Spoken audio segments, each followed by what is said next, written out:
Bom dia, Shalom, mais um vídeo aí para o nosso canal. Pessoal, ontem eu coloquei mais 2 vídeos no meu canal, né, sobre as escolas escatológicas, né, o pré-milenismo, o amilenismo, que eu tinha falado em outro vídeo, que eu ia colocar esse assunto.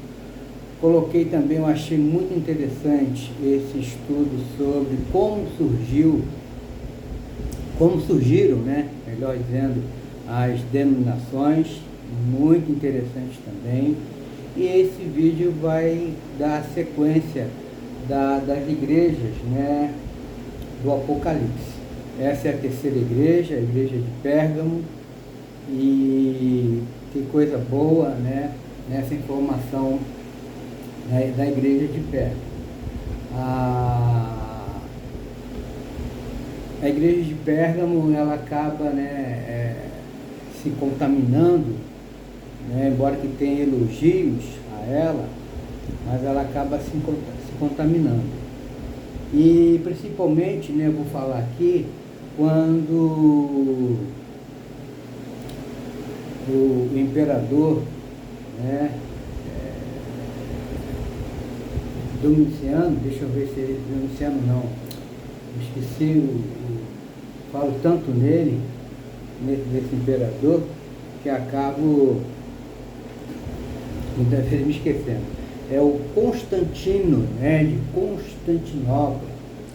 Então, Constantino, quando ele assume, né, com o papel de imperador, realmente tomando ali conta de grande parte ali do império, e ele acaba influenciando, a bem da verdade, o cristianismo da época, que aí isso vem, então, desde a época, desde o período de Constantino até hoje, né, lá na época, ele influenciou a igreja, e a igreja acabou trazendo práticas pagãs para o seu meio.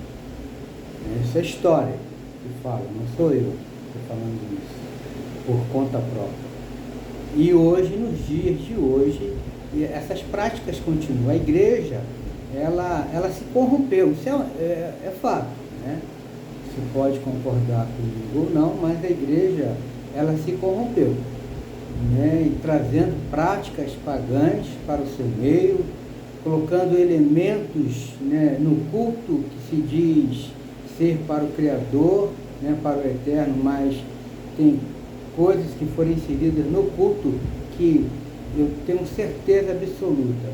Uma boa leitura, né, tanto do Antigo Testamento como do Novo, você vai perceber que tem coisas que não tem nada a ver com o culto ao Eterno.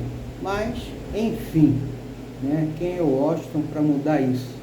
Mas eu estou aqui usando esse espaço para falar, né, que a igreja do presente século continua com as mesmas práticas da igreja, principalmente aqui a igreja de Pérgamo.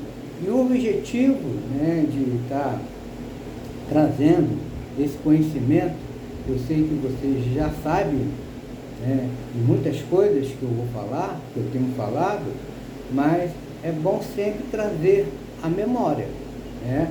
A igreja, ela precisa, a igreja local, ela precisa mudar, né, a sua visão, voltar realmente para a Escritura. Prega-se a Escritura, mas não vive. Essa é a realidade. Quando eu falo igreja, é eu, é você, não é o templo, mas somos nós. Então, precisamos rever isso. Vamos então aqui a Pérgamo, né? A terceira igreja mencionada no livro do Apocalipse, né, o capítulo 2, de 12 a 17, né?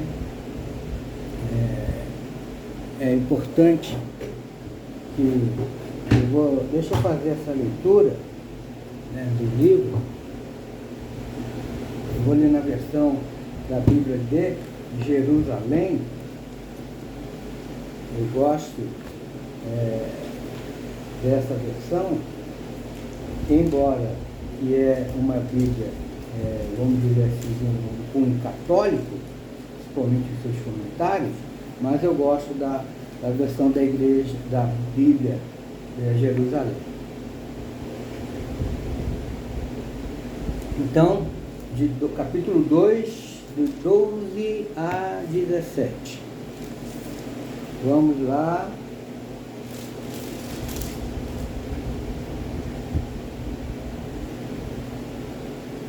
Ao anjo da igreja em Pérgamo escreve assim: disse aquele que tem a espada afiada de 2 gumes: sei onde moras e onde está o trono de Satanás. Tu, porém, seguras firmemente o meu nome, pois não negaste a minha fé, nem mesmo nos dias de Antipas, minha testemunha fiel, que foi morto junto a vós, onde Satanás habita. Tenho, contudo, algumas reprovações a fazer.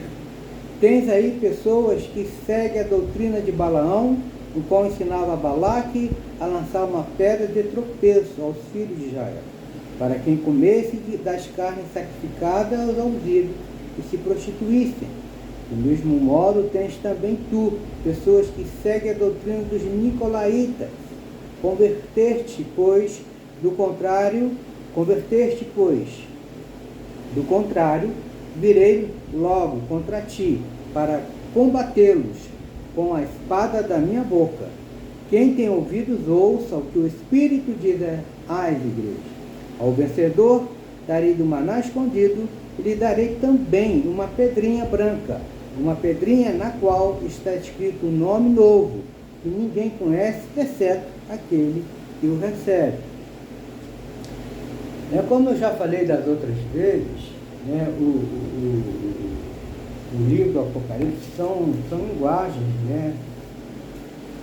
que mostram muitas figuras de linguagem, Então, nós vamos ver isso aqui, e que eu preparei, para que tanto eu como você possamos, rever a nossa vida, se nós temos as Escrituras, sempre para nos orientar, então que possamos, ser guiados, iluminados também pelo Espírito Santo, para que possamos viver na prática das Escrituras. E olhando um texto como esse, possamos também refletir e mudar, o nosso comportamento. Essa é a ideia aqui. Então, qual o contexto da cidade? Pérgamo era um importante centro cultural, e político na Ásia Menor, que nós somos sabedores, que é a atual Turquia, abrigando a segunda maior biblioteca, do mundo antigo. Interessante isso. Era um local de intensa idolatria, com templos dedicados a esses deuses bem comuns, Zeus, Atena, Dionísio, além de ser o centro de culto ao imperador romano. Devido a essa forte presença pagã, Yoshua refere-se à cidade como lugar onde está o trono de Satã, ou de Satanás. Tem um elogio dela, depois de, por mais que tenha essa negativa contra a igreja, fala que algumas pessoas estavam vivendo totalmente contrário aos ensinos de Yoshua. Essa igreja também tem elogio. Yoshua elogia a igreja por permanecer fiel ao seu nome e não negar a fé, mesmo sob extrema perseguição. Menção a Antipas, como eu fiz a leitura ali. A carta destaca Antipas, descrito como minha fiel testemunha, que foi martirizado na cidade por causa da sua devoção. As críticas e advertências. Apesar da fidelidade sob perseguição que a igreja sofria, a igreja foi severamente repreendida por tolerar falsas doutrinas em seu meio. São duas doutrinas, né, de Balaão e de Nicolaítas. Balaão refere-se ao incentivo à idolatria e à imoralidade sexual, comer coisas sacrificadas a ídolos e praticar prostituição. Né? A doutrina dos Nicolaitas, tem um acento ali no i. Uma heresia que Yoshua afirma odiar, geralmente associada a compromissos morais e espirituais com práticas pagãs. Como eu falei no início, né? Quando Constantino assume, né, o império, a igreja começa a caminhar por esses caminhos aí, e como eu disse, até hoje. Apelo e a promessa. Yoshua apresenta-se como aquele que tem a espada afiada de dois gumes. O que quer dizer isso? Simboliza sua autoridade para julgar e separar a verdade do erro. Chama ao arrependimento, como ele chama até hoje, né, a todos nós, se arrepender dos erros, dos pecados que nós cometemos. Isso mostra graça, a graça que nós não merecemos. A igreja é instada a se arrepender, caso contrário, o próprio Senhor lutaria contra os falsos mestres. Promessa ao vencedor: aos que vencerem, Yoshua promete dar um maná escondido e uma pedra branca com um novo nome escrito, simbolizando a aceitação divina e comunhão íntima. Então, na perspectiva, né, histórica poética, né, profética, Pérgamo é frequentemente associada ao período em que a igreja se uniu ao Estado sob o imperador Constantino por volta do ano 313 depois de Cristo, marcando uma era de grande crescimento, mas também de infiltração de costumes pagãos no cristianismo, que eu falei, né? A igreja, então, ela acaba se corrompendo. E com isso, a igreja, ela se afastou. Né? Ela se afastou de Cristo, ela se afastou, né, das Escrituras, como eu digo, mais que se pregue. Né? Prega tanta coisa, mas não vivemos aquilo que pregamos, aquilo que falamos. Mas a palavra que vimos, que eu li também, ele nos chama ao arrependimento. Arrependimento é mudança de comportamento, de ações. Você se arrepende daquilo que você fez. Claro que isso, eu creio piamente que se não for o agir do precioso Espírito Santo, isso nunca vai ocorrer. Vai ficar mais na base do blá blá blá, mas não vai acontecer realmente uma mudança significativa em nossas vidas. E essa questão, né, da igreja se unir ao Estado é um grande problema, porque ela acaba assumindo, pegando, né, essas práticas que não tem nada a ver com o ensinamento de Yoshua no Novo Testamento. E aí, o que acontece? É isso aí, ó. Olha o que aconteceu com a igreja de Pérgamo. Então, fica esse alerta para nós. A bem da verdade, a igreja tem que andar contra o sistema. Não estou falando contra no sentido de briga, de guerra, nada disso. Né? O sistema, o Estado, né, não pode ditar o que a igreja deve fazer e o que a igreja não deve fazer. O ideal, a igreja tinha que ser o quê? O divisor de águas. A igreja tinha que ser o padrão, né, ali para o Estado. A igreja tinha que ser ali o referencial para as pessoas. E o que nós estamos vendo nos dias de hoje é totalmente ao contrário. Não existe, né, esse padrão, não existe esse referencial da igreja. O que se vê, a igreja adotando essas práticas, justamente para não perder aqueles que estão dentro, porque se você pregar um sermão realmente cristocêntrico, quando você fala, por um exemplo, quando você fala, o Exu vai dizer que aquele que ama o seu pai, sua mãe mais do que ele, não é digno dele. Tem pessoa que se escandaliza com isso. E tem pessoa que vai dizer, isso aí não é bem isso que ele quis dizer. Mas a bem da verdade, amar ao Senhor com toda a sua força, com todo o seu entendimento, buscar o reino dele em primeiro lugar. O reino é em primeiro lugar, ponto final. Quando se fala buscar de reino, não fala buscar riqueza, ouro, prata, não. É buscar Yoshua, viver, né, a sua vida totalmente dedicada a Ele, ser servo dEle, ser submisso a Ele, por que não dizer ser escravo dEle, embora que Ele nos libertou. Nós somos livres, mas livres da condenação, da ira do pecado original. Certo? E como eu falei que o Apocalipse tem essa linguagem com muitas figuras, né? Não tem que ser literalmente. Aí eu trouxe uma explicação sobre a questão do maná, né? Eu achei isso interessante, e da pedra. O significado real não é literal, mas aponta para uma recompensa espiritual e eterna, por não se contaminar com o sistema.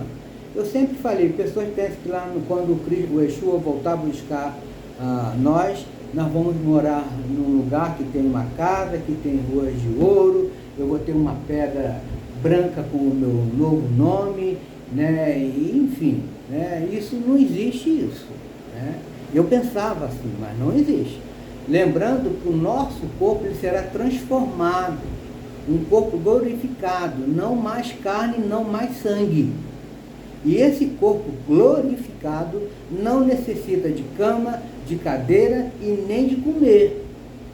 É bom lembrar isso também. Ok? Senão vai pensar que lá no céu vai ser a eternidade só comendo. É como muitos pensam. Então, o maná escondido. Diferente do maná que caiu, lembra lá de Moisés, do povo no deserto? Então, diferente do maná que caiu do céu para todos os israelitas, este é chamado de escondido. Cristo, como sustento, simboliza o próprio Yoshua, o pão da vida. Como ele já mesmo falou, né? Ele é o pão da vida. Enquanto a igreja de Pérgamo era tentada a comer alimentos oferecidos a ídolos, Yoshua promete um alimento espiritual superior que o mundo não vê. Deu para entender a dinâmica? Escondido, intimidade secreta, refere-se à comunhão íntima e particular com o Eterno, que sustenta o cristão em momentos de solidão ou perseguição. Provisão divina, maná escondida, provisão. Assim como o Eterno sustentou Israel no deserto, em tudo, no pão, nas roupas, Ele garante que suprirá todas as nossas necessidades de alma daqueles que permanecerem fiéis. Ok? Esse é o significado do maná escondido. Agora vamos da pedra branca. Na cultura grego-romana, uma pedra branca tinha vários usos que explicam a promessa de Yoshua. Olha que coisa interessante. Por isso que quando nós estamos lendo as escrituras, temos que, ver muitas coisas, tomar muito cuidado para não levar na pé da letra, no literal, né? Você tem que respeitar a cultura, tem que ver o momento, para quem foi, quando foi, e muitas coisas. Então, olha, preste atenção que interessante nisso. Aquilo que eu li, né, que era uma cultura grego-romana, uma pedra branca, tinha vários usos que explicam a promessa de Yoshua. Primeiro, absolvição e inocência em tribunais antigos. Jurados usavam pedras brancas para declarar o réu inocente e pretas para condenar. Pedras pretas para condenar, branca para a pessoa ser inocente. Receber a pedra branca significa que o crente foi absolvido pelo Eterno através de Yoshua. Ficou claro aí? Bilhete de admissão. Pedras brancas eram usadas como convite ou ingressos para grandes banquetes ou festivais. Aqui simboliza o direito de entrar no banquete celestial. Outro simbolismo, símbolo de vitória. Essa aqui eu achei interessante. Atletas vencedores em competições recebiam pedras brancas com seus nomes como marca de honra e vitória. Legal, né? O nome escrito na pedra, que ninguém conhece senão aquele que o recebe, representa nova identidade. Assim como o Eterno mudou nomes na Bíblia, Abrão para Abraão, Simão para Pedro, para marcar uma mudança de destino.